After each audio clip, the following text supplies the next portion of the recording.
Hi everyone, welcome to pen paper and code. आज का हमारा लीड कोड प्रॉब्लम है 2130 maximum twin sum of link list. ये एक लीड कोड का मीडियम लेवल प्रॉब्लम है। तो जल्दी से जान लेते हैं कि प्रॉब्लम स्टेटमेंट में क्या क्या दिया हुआ है। तो प्रॉब्लम स्टेटमेंट में क्या कह रहा है कि आपके पास एक लिंक लिस्ट दिया हुआ है जिसका साइज़ n है। ठीक है, एक लिंक लिस्ट है जिसका साइज़ n है आपके पास। ठीक है, और n जो होगा वो हमेशा इवन होगा, ये चीज़ एक है। ठीक, और सारे नोड्स जो हैं वो जीरोथ इंडेक्स नोड्स हैं। ठीक है, मान लो कि ये मेरा है। ठीक है, ये जीरोथ नोड है, 1 नोड है, 2 नोड है और ये 3rd नोड है। ठीक है, तो अब क्या कह रहा है कि सारे नोड्स का अपना एक ट्विन नोड्स है। अगर ये ith नोड है तो इसका ट्विन नोड हो जाएगा ये आपका 3 वाला। ये कैसे कैलकुलेट हो रहा है, हर ith नोड के लिए उसका ट्विन नोड जो है वो n-i-1th नोड है। ठीक है, ये दोनों आपस में क्या है, ट्विन्स हैं। ठीक है, तो अब क्या करना है आपको कि हर ट्विन सम जो होगा उसको आपको निकालना है। तो ट्विन सम का मतलब क्या है, यहाँ पे दोनों ट्विन्स जो बन रहे हैं मेरे, ठीक है, उन दोनों का सम निकालना है। और ऐसे जितने पेयर्स बन रहे हैं सारे पेयर्स का सम निकालना है, और जो भी आपका मैक्सिमम सम हो जा रहा है उसको आपको एज आंसर रिटर्न कर देना। ठीक है, मान लो क्या कि मेरा प्रॉब्लम में दिया हुआ है 5। ठीक है, 4, 2 और 1। ठीक, ये कनेक्टेड है आपस में। तो 5 का ट्विन कौन सा होगा, 1 होगा, राइट। तो मेरा आंसर मान लो कि मैक्सिमम आंसर में स्टोर कर रहे हैं तो 6 आ गया इन दोनों का सम। ठीक है, फिर 4 का क्या होगा, 2। ठीक है, तो उस केस में फिर से मेरा आंसर एज इट इज़ 6 ही रह गया, और उसके बाद और कोई ट्विन्स के लिए पेयर्स नहीं बन रहे, राइट।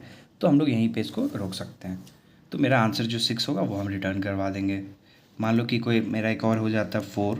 ठीक है, फिर 2, फिर 2 और फिर 3। ठीक, तो 4 का पेयर कौन है या फिर 4 का ट्विन कौन है, 3। तो 4 + 3 कितना हो गया, 7। मान लो 7 ले लेते हैं। नेक्स्ट आते हैं 2 पे, 2 + 2 4 हो गया, इससे बड़ा नहीं हो रहा है, राइट। तो उसके बाद ये हो गया, एज इट इज़ रह गया। उसके अलावा और भी कोई पेयर्स मेरे नहीं बच रहे हैं, राइट। तो हम लोग क्या करेंगे कि 7 को एज एन आंसर रिटर्न करवा देंगे। तो प्रॉब्लम स्टेटमेंट इतना सा है, क्लियर हो गया होगा। तो अब इसको सॉल्व करने का बहुत सारा तरीका है। एक एक वे में क्या हो सकता है कि आप क्या करो कि पूरे लिंक लिस्ट को ट्रैवल करो। ठीक है, मान लो कि अप्रोच 1 कह लेते हैं इसको। ठीक है, अप्रोच 1 में आप क्या कर सकते हो कि पूरे लिंक लिस्ट को ट्रैवल कर लो। आप n का वैल्यू निकाल लो फर्स्ट ट्रैवर्सल में। ठीक है, और सेकंड ट्रैवर्सल में फिर आप क्या करो कि आप पीछे से ट्रैवल कर सकते हो। ठीक है, और आप देख सकते हो तो फिर क्या करोगे आप कि आपके पास n आ गया है। ठीक है, आप ज़ीरो के लिए, मान लो i के लिए कैलकुलेट कर रहे हो, तो i के लिए इसका जो आपका ट्विन होगा वो होगा 3। ठीक है, तो आप काउंट करते करते जाओ, फिर से 3 पे जाओ, फिर बताओ इन दोनों का सम लो, फिर 1 के लिए आओ, फिर इसके लिए कैलकुलेट कर लो उसका जो ट्विन है, फिर उसके पास जाओ। ठीक है, तो थोड़ा सा नंबर ऑफ़ आइट्रेशंस इसके लिए बढ़ जा रहा है। हर एक नोड के लिए आप n टाइम्स ट्रैवल कर रहे हो, क्या लो कि n टाइम्स ट्रैवल कर रहे हो, हर बार n होगा एक के लिए, फिर n-1 होगा, n-2 होगा। तो इसमें मेरा कॉम्प्लेक्सिटी चला जा रहा है ऑर्डर ऑफ n²। ठीक है, तो ये टी खा जाएगा क्योंकि n का वैल्यू 10⁵ के टर्म्स में। ठीक है, सेकेंड अप्रोच क्या हो सकता है आपका कि आप क्या करो कि एक एरे ले लो। ठीक है, और सारे वैल्यूज़ को इसमें स्टोर कर लो। ठीक है, ठीक, तो अब क्या करोगे कि आप जो आइट्रेशंस कर रहे थे, मान लो ith = 0 के लिए आपको 3rd तक जाके देखना पड़ रहा था। यहाँ से जब हम कैलकुलेट कर ले रहे हैं तो हम लोग डायरेक्टली कैलकुलेट कर सकते हैं कि 0 के लिए जो मेरा ट्विन होने वाला है वो 3rd पे होने वाला है, राइट। कैलकुलेशन से तो उस इंडेक्स पे जाके चेक कर सकते हैं। अब इसकी कॉम्प्लेक्सिटी क्या होगी, ऑर्डर ऑफ n हो जाएगा। ठीक है, बट इसका स्पेस कॉम्प्लेक्सिटी हम लोग का बढ़ गया कोड का। हम लोग स्पेस अब एक पूरा ऑर्डर ऑफ n का स्पेस यूज़ कर ले रहे हैं, राइट। तो इसको भी और ऑप्टिमाइज़ कर सकते हैं हम लोग। तो थर्ड अप्रोच जो होगा मेरा, जो हम लोग यूज़ करने वाले हैं, ठीक है, वो हम लोग यूज़ करने वाले हैं क्या, रिकर्शन। ठीक, और 2 पॉइंटर्स को यूज़ करेंगे। अच्छा, कैसे यूज़ करने वाले हैं, तो हम लोग क्या करते हैं कि पॉइंटर्स को इनिशियलाइज़ कर लेते हैं। ठीक है, तो एक पर्टिकुलर टाइम पे मेरा जो होगा 2 पॉइंटर्स अपने ट्विंस को पॉइंट कर रहा होगा। मान लो कि यही एग्जांपल ले लेते हैं हम लोग का, 4, 2, 2 और 3। ठीक है, तो एक पॉइंटर को हम लोग इनिशियलाइज़ कर लेंगे, मान लो कि हेड बोल के।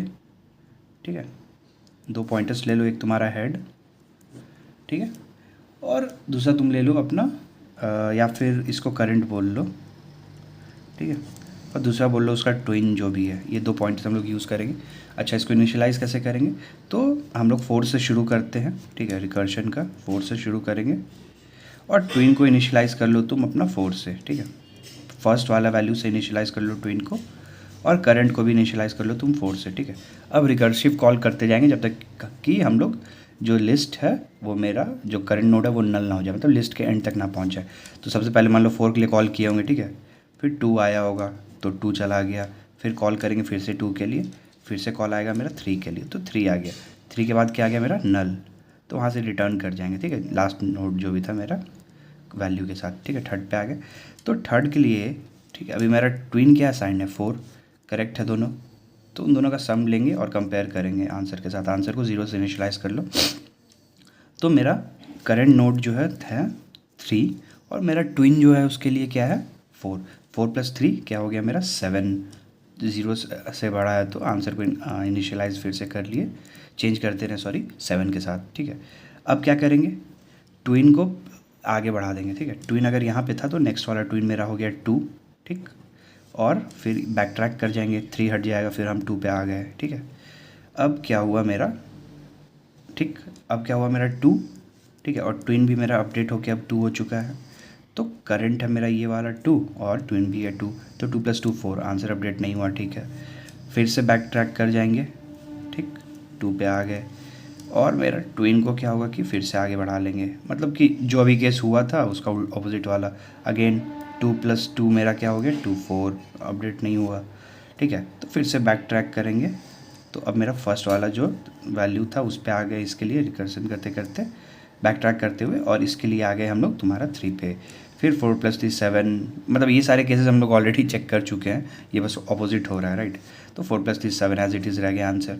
तो फिर उसके बाद क्या होगा कि ये वापस अपने ओरिजिनल फंक्शन पे आ जाएगा, ये भी वैल्यूज हट गए, ठीक है। तो आंसर अब मेरा 7 रह गया होगा, तो इसको हम लोग रिटर्न करवा देंगे, ठीक।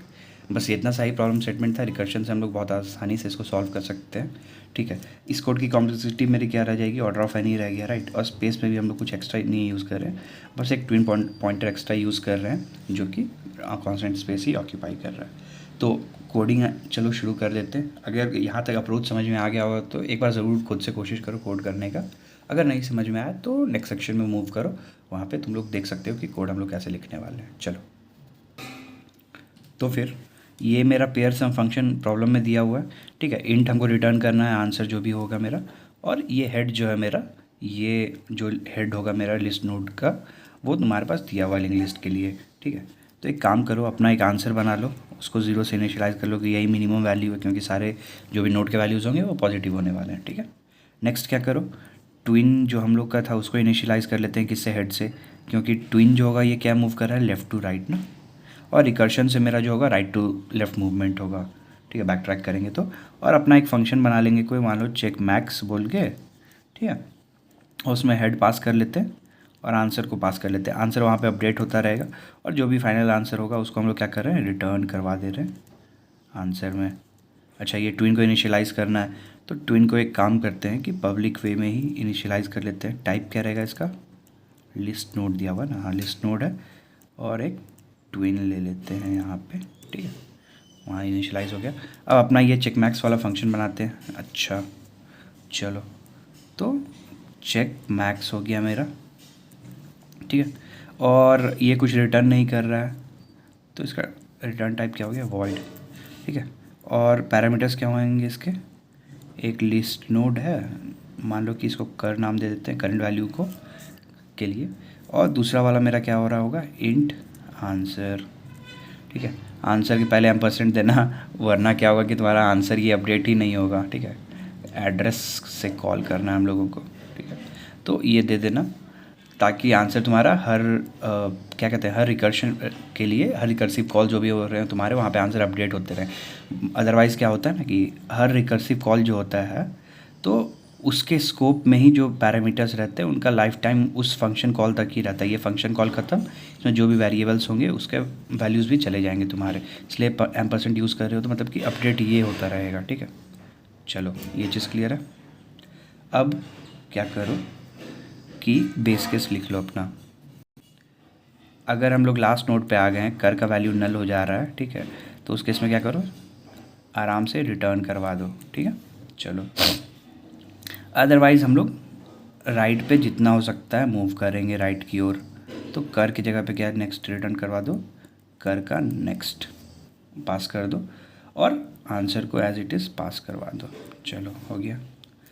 अब क्या करने वाले हैं भाई, तो आंसर को कंपेयर करते हैं, किसके लिए, answer equal to max of तुम्हारा आंसर, ठीक है, और कौन से वैल्यूज़ को, तो मेरा करंट का जो वैल्यू है वो का, और तुम्हारा उसके लिए जो पर्टिकुलर ट्विन है, ठीक है, ट्विन का वैल्यू, इन दोनों का सम को कंपेयर करें आंसर के साथ, और बड़ा हो रहा है तो आंसर में हम लोग स्टोर कर ले रहे हैं, ठीक है। अब क्या करेंगे, अब फंक्शन तो वापस जाने वाला है, तो ट्विन को मूव करवा लेंगे राइट की ओर, मतलब नेक्स्ट जो होगा वैल्यू उसके ऊपर, राइट। तो ट्विन का नेक्स्ट हो गया और यहाँ से फंक्शन बंद कर देंगे, यहाँ से फंक्शन रिटर्न कर जाएगा, ठीक है। कोड बहुत सिंपल है और काफ़ी छोटा सा कोड है रिकर्शन के कारण से ऑब्वियसली। तो इस कोड की मेरी कॉम्प्लेक्सिटी क्या हो रही है भाई, तो टाइम कॉम्प्लेक्सिटी जो है मेरे कोड का, तो वो हो रहा है तुम्हारा हर एक वैल्यूज़ को, जितना भी तुम्हारा लिंक लिस्ट है उसके एक हर एक वैल्यूज़ को हम लोग एक बार ही मूव कर रहे हैं, राइट, एक बार ही मूव कर और फिर बैक ट्रैक कर जा रहे हैं। तो मतलब ऑर्डर ऑफ एन, जितने एन की वैल्यू होगी उस पर हम लोग लिनियरली डिपेंडेंट हैं, ठीक है, तो उतने बार ये काम करेगा, ठीक है। उसी तरह स्पेस कॉम्प्लेक्सिटी मेरा क्या होगा कोड का, तो अगर हम रिकर्शन में जो स्टैक्स यूज़ हो रहे हैं, जो सिस्टम स्टैक्स यूज़ हो रहे हैं उनको इग्नोर कर देते हैं, ठीक है, तो फिर और एक्स्ट्रा मेरा कुछ भी स्पेस यूज़ नहीं हो रहा है। अच्छा, रिकर्सिव कॉल्स जो हो रहे हैं उसमें कितने स्टैक्स यूज़ हो रहे होंगे, तो n के वैल्यूज़ के ही स्टैक्स यूज़ हो रहे होंगे ना, मतलब शुरुआत से लेके हम लोग अंत तक गए तो सारे वैल्यूज़ मेरे इसमें स्टोर्ड होंगे, स्टैक्स में यूज़ होंगे, ठीक है। उसके बाद धीरे धीरे ये कम होता जाएगा, तो उसको जनरली हम लोग इग्नोर ही कर देते हैं। उसके अलावा और भी कुछ तो यूज़ नहीं हो रहा है मेरा, ठीक है, एक वैल्यू ये यूज़ हो रहा है, तो कांस्टेंट वैल्यूज़ ये आंसर यूज़ हो रहा है, तो कांस्टेंट ही है, तो इसलिए इसका मेरा स्पेस कॉम्प्लेक्सिटी हो गया ऑर्डर ऑफ 1। आई होप ये चीज़ क्लियर होगा तुम्हें, ठीक है। अगर अभी भी कोई डाउट रह गया तो कमेंट सेक्शन में हमसे पूछो, हम लोग कोशिश करेंगे आंसर करने का।